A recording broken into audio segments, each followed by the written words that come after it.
Hello everyone, स्वागत है आप सभी का एग्जाम अफेयर्स में। रोज की तरह हम डिस्कस करने जा रहे हैं 3 फरवरी 2021 के करंट अफेयर्स। ये करंट अफेयर्स हमारी आगामी किसी भी परीक्षा के लिए काफी ज्यादा महत्वपूर्ण होते हैं और इन्हें अलग अलग सोर्सेज से बनाया जाता है, जैसे the Hindu, Indian express, PIB, इसके अलावा अदर ट्रस्टेड सोर्सेज, उनसे इनको कलेक्ट किया जाता है। सो देरी न करते हुए शुरू करते हैं अपने टॉपिक को और जानने की कोशिश करते हैं कि क्या क्या है आज की करंट अफेयर्स। सो सबसे पहला टॉपिक है विश्व अर्धभूमि दिवस, यानी कि वर्ल्ड वेटलैंड डे। ध्यान से सुनिएगा, वेरी वेरी इंपॉर्टेंट है ये। 2 फरवरी 1971 को इसी दिन ईरान के शहर रामसर में आर्द्रभूमि सम्मेलन आयोजित किया गया था। इसी दिन को यादगार बनाने के लिए प्रत्येक साल की 2 फरवरी को यह दिवस मनाया जाता है। यानी कि अगर क्वेश्चन पूछे कि विश्व आर्द्रभूमि दिवस कब मनाया जाता है, तो आप बताओ कि 2 फरवरी को मनाया जाता है। और क्यों मनाया जाता है, तो आपको याद रखना है आर्द्र भूमियों को संरक्षण प्रदान करने के लिए 2 फरवरी 1971 को विश्व आर्द्रभूमि सम्मेलन बुलाया गया था ईरान के शहर रामसर में। इसी दिन को यादगार बनाने के लिए ये मनाया जाता है। इस साल इस दिवस की थीम है वेटलैंड एंड वाटर, यानी कि इस साल इस दिवस की जो थीम रखी गई है वो रखी गई है वेटलैंड एंड वाटर। ये आपको अच्छे से याद रखना है।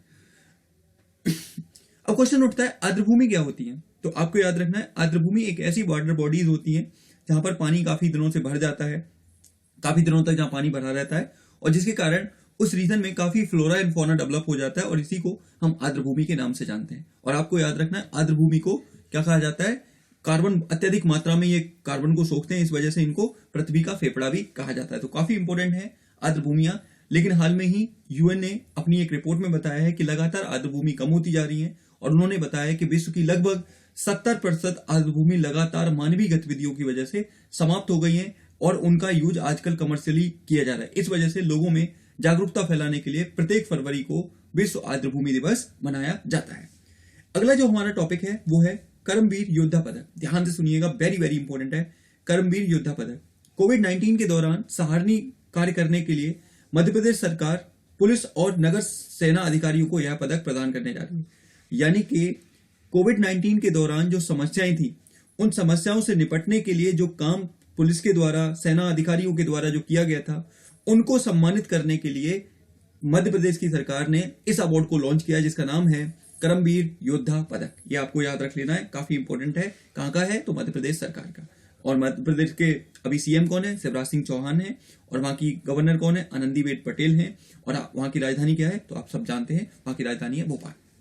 अगला जो हमारा टॉपिक है वो है भूगर्भ जल पोर्टल। ध्यान से सुनिएगा, क्या है ये भूगर्भ जल पोर्टल। हाल ही में उत्तर प्रदेश के मुख्यमंत्री श्री योगी आदित्यनाथ ने इस पोर्टल की शुरुआत की है। उत्तर प्रदेश के मुख्यमंत्री योगी आदित्यनाथ के द्वारा भूगर्भ जल पोर्टल की शुरुआत की गई है। अब इस पोर्टल का मुख्य उद्देश्य क्या है, हमें यह जानना जरूरी है। जल के व्यावसायिक उपयोग के लिए इस पोर्टल पर पंजीकरण कराना आवश्यक होगा। यानी कि अगर कोई व्यक्ति जल का व्यावसायिक उपयोग करता है, व्यावसायिक इस्तेमाल करता है, तो इसके लिए इस पोर्टल पर जाके उससे पहले रजिस्टर कराना होगा, तब जाकर वो इसका इस्तेमाल कर सकता है। तो ये आपको याद रखना है भूगर्भ जल पोर्टल के बारे में। ठीक है, उत्तर प्रदेश के बारे में, उत्तर प्रदेश के मुख्यमंत्री आप लोग जानते हैं योगी आदित्यनाथ जी हैं। यहाँ की जो गवर्नर हैं वो आनंदीबेन पटेल है। यहाँ की राजधानी क्या है, आपको याद रखना है, यहाँ की राजधानी है लखनऊ। और यहाँ पर एक नेशनल पार्क है जिसका नाम है दुधवा नेशनल पार्क, जो कि उत्तर प्रदेश के लखीमपुर जिले में स्थित है। तो ये सारी चीजें आपको याद रखनी है उत्तर प्रदेश के बारे में। अगला जो हमारा टॉपिक है वो है होलोंग 1। क्या है ये होलोंग 1, ध्यान से सुनिएगा, ध्यान से जानने की कोशिश करना। होलोंग 1 क्या है, यह चीन का नाभिकीय रिएक्टर है। यह 3rd जनरेशन भारी जल रिएक्टर है। ये आपको याद रखना क्या है, यह चीन का एक नाभिकीय रिएक्टर है। हाल में काफी ज्यादा खबरों में रहा था ये, और ये 3rd जनरेशन भारी जल रिएक्टर है, ये भी आपको याद रखना है। इसके साथ ही इस रिएक्टर को बनाने के साथ ही चीन, अमेरिका, फ्रांस और ब्रिटेन के समूह में शामिल हो गया, जिनके पास इस प्रकार का नाभिकीय रिएक्टर है। ये भी आपको याद रख लेना है। अगला जो हमारा टॉपिक है वो है power women award.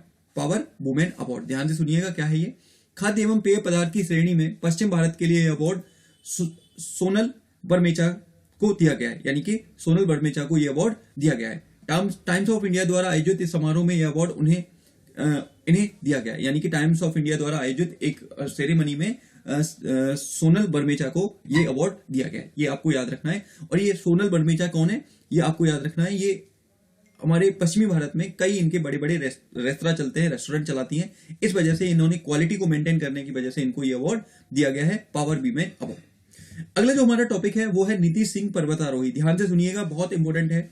Nitish Singh पर्वतारोही। नीतीश सिंह एक व्यक्ति है, पर्वतारोही है। क्या है ये, किसके इनकी क्या न्यूज में है ये?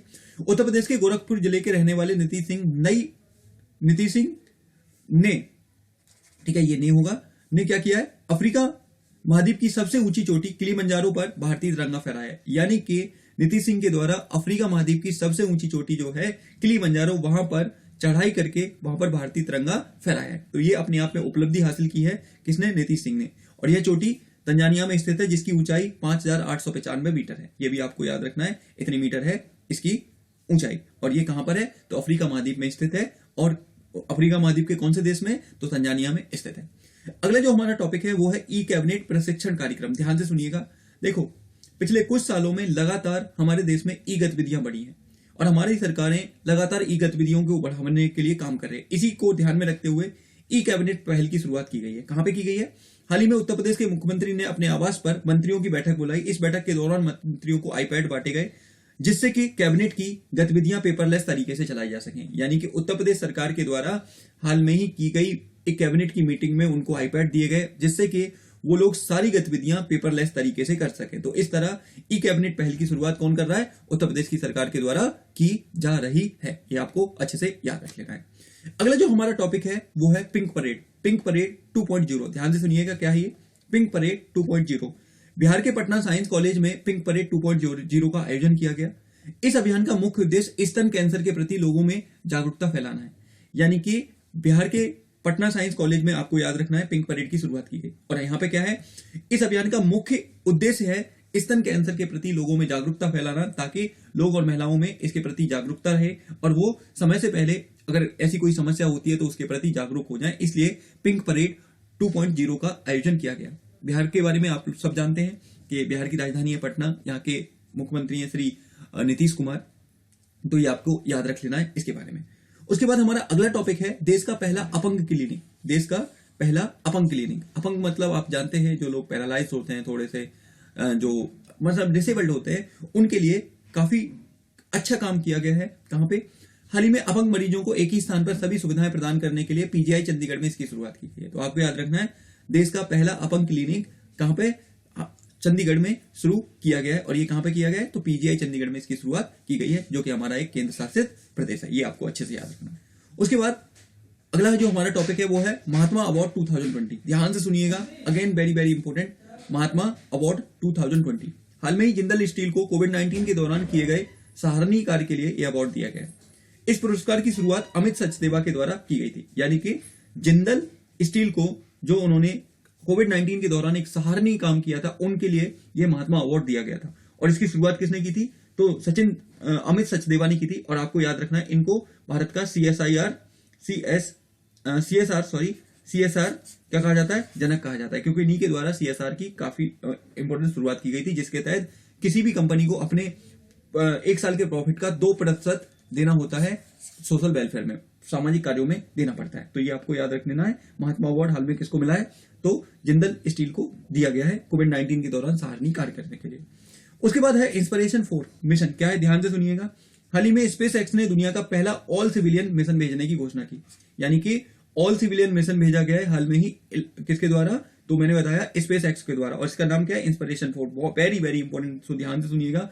इंस्पिरेशन मिशन किसका है? स्पेस एक्स का है। और ये अमेरिका की एक निजी कंपनी है, जिसके सीईओ है एलन मस्क। ठीक है, ये भी आपको अच्छे से याद रख लेना है।